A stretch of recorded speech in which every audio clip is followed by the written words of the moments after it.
East Alabama community is working to address homelessness. The Anniston Homeless Task Force has proposed a 24/7 homeless shelter. ABC 3340's Aaron Wise is live in Anniston. And Aaron, some community members tell you that this is a good idea.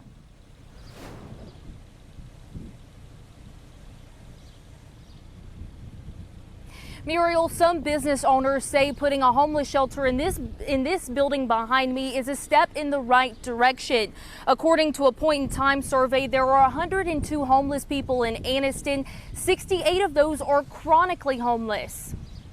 That's because they'd get them off the street and they'd have a good place to go to. Jim Johnson believes the city should have a homeless shelter. His photography business has been on Noble Street for the last 40 years.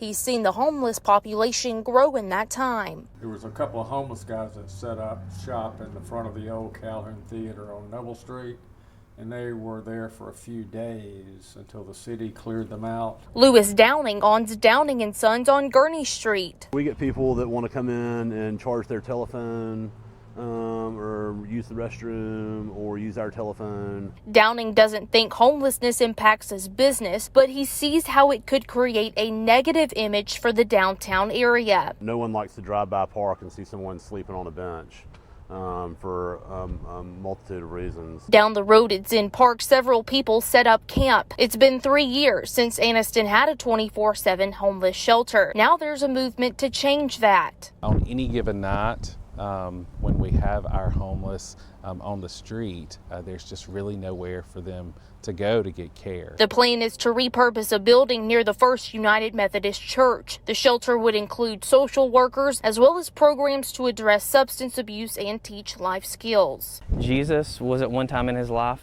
homeless. Of course, at his birth, he had nowhere and found himself in a stable. And so it's just part of what we do is extend that grace of God to someone else.